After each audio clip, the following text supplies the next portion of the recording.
Bom dia! Pena que não vai ter o bom dia! Quer dizer, vou passar susto em vocês dessa vez, né? Mas tudo bem. Espero que esteja tudo bem com vocês, com a família de vocês, principalmente com vocês. Lembrando que nós estamos de quarentena, não é férias, é só uma pausa, né, das aulas presenciais, mas nós estamos aqui nas aulas gravando videoaula, né, de alguma maneira tentando chegar até vocês. Vamos agora abrir a sua apostila. Nós paramos na página 17 da sua apostila. Nós estamos falando sobre a última teoria, a teoria da ética, ou melhor, a ética kantiana. Aí, você lembra que semana passada nós citamos um exemplo? Devemos ou não devemos furar a fila? E aí, o Kant fala o seguinte para nós: antes de você fazer qualquer ação, você tem que parou, e perguntar para sua razão, perguntar para sua moral. Será que eu devo fazer isso? E se eu fizer, será que o exemplo dessa minha ação, ela poderia se tornar uma lei universal para todos seguirem? Quer dizer, será que o meu exemplo de fazer ou não fazer a ação se tornaria um espelho para todo mundo? E aí, o Kant vai falar para nós que antes de você praticar a ação, você deveria criar isso aqui, ó, essa lei universal. Mas o que seria essa lei universal? Chamado imperativo categórico. Ele vai falar assim: age. Mas opa, age agora não. Para, calma, pensa. Usa da razão e da sua liberdade. É aí que nós vamos estudar aqui agora, a diferença entre autonomia e heteronomia. A pessoa que age de heteronomia, quer dizer, subordinada a alguém, uma outra pessoa, ela pode ser considerada ética ou não ética. Quando a pessoa está agindo subordinada a algum fato, por exemplo, ela está fazendo porque a vida dela está em risco, porque a família dela mandou, ou porque a religião dela mandou, a gente pode julgar como ética ou não? A gente não pode julgar. Por que a gente não pode julgar? Porque ela não agiu com autonomia, quer dizer, ela não foi livre. Vocês lembram que eu falei isso para vocês? Então, quem pode ser julgado na ação para Kant? A pessoa que age por autonomia. E aí o Kant propõe, né, para nós esse imperativo categórico, ou essa lei. Que lei? Age. Mas age como se a máxima da tua ação devesse tornar-se através da tua vontade, olha, da tua vontade, não da vontade do seu pai, da sua mãe, da sua religião, ou de alguém que está subordinando, está por trás, coagindo a sua ação. Se tornasse uma lei universal. Resumindo, vou agir. Mas o meu exemplo tem que ser tão bom, que todo mundo vai seguir. Se todo mundo for seguir, eu vou fazer. Então eu acho. Agora, se o povo não for agir, então não devo fazer o quê? Eu não devo fazer, porque o povo não vai seguir. E aí nós temos que lembrar, aí ele vai citar o exemplo de a lei, né? Vamos instituir uma lei. Qual lei? Todo mundo deve furar a fila. Eu citei vários exemplos do corona. Eu instituo a lei. Do meu exemplo. Qual o exemplo? O meu exemplo foi furar a fila. Então eu vou pegar esse meu exemplo e vou tornar ele uma lei universal. E aí vai existir fila? Não, não vai existir fila mais, tá? Vocês lembram que eu falei sobre isso? Então, voltando à página 17, onde nós paramos. Ele vai falar que nós devemos julgar a pessoa, se ela foi ética ou não ética, só a pessoa que age com autonomia. Ele vai falar que os animais, aqui, tá vendo o cachorrinho aqui, ó?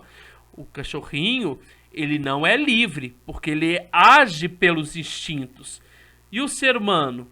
O ser humano, ele age também pelos instintos e age por outros. Então o ser humano não pode agir pelos outros, ele tem que ser autônomo, ó. Autonomia, quer dizer, auto, de si, nomos, quer dizer, o ser humano que cria a sua própria lei. Aí ele vai falar, uma pessoa é autônoma na medida em que é capaz de decidir por si só o que fazer. Quando se faz uma escolha, escolhe-se com autonomia. Decide-se fazer algo por fazer algo. A ação adquire uma finalidade em si mesma. Então, resumindo, eu vou julgar se a pessoa é ética, a pessoa que age com autonomia ou com heteronomia? A pessoa que age com autonomia. Olha para você ver, na sua página 17, no primeiro, segundo, no terceiro parágrafo. Se você quiser grifar, segundo a ética kantiana, somente se age de forma autônoma quando se pratica uma ação por ela mesma. Isto é, sem levar em conta quais serão as consequências. Olha isso, tem muito a ver com a ética utilitarista.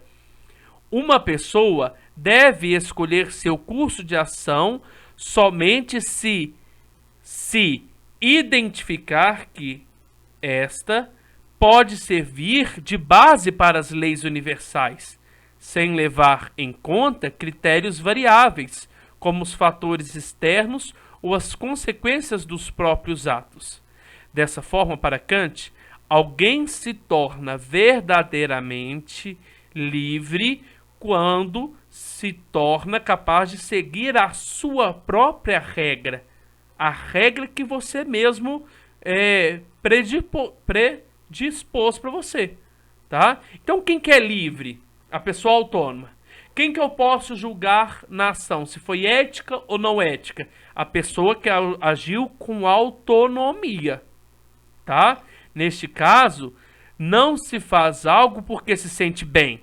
Você não faz algo que se sente bem porque a sua mãe te mandou, ou porque a religião te mandou. Tampouco se deixa de fazer algo por medo de punição.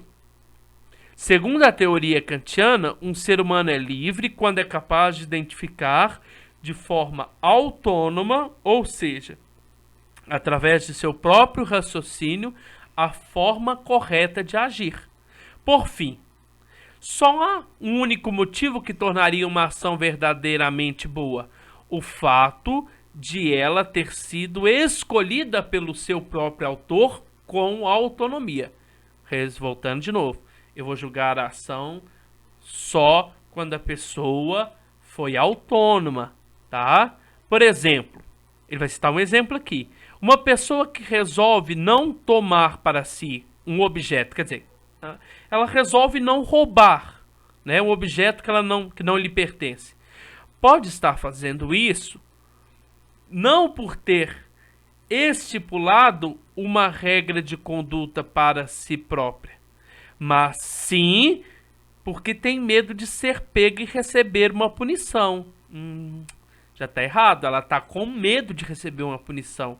Ela está pensando na consequência da ação dela lá, ó. Neste fato, na concepção de Kant, a pessoa não estaria sendo ética. Por que ela não está sendo ética? Olha, porque ela já está agindo. Eu não vou roubar a caneta do meu colega porque eu tenho medo de ser preso. Não. Você não pode. Você não está sendo autônomo. Você não está sendo autônomo. E também, se você estiver sendo autônomo, tá, de si próprio, é minha vontade, eu vou fazer, você tem que pensar na lei universal lá, ó. Esse meu exemplo de roubar a caneta, se ela se tornasse uma lei universal, seria bom? Seria bom? Existiria caneta? Quer dizer, existiria a minha propriedade de caneta? Não existiria mais, porque todo mundo ia roubar de todo mundo. Então não seria uma postura correta.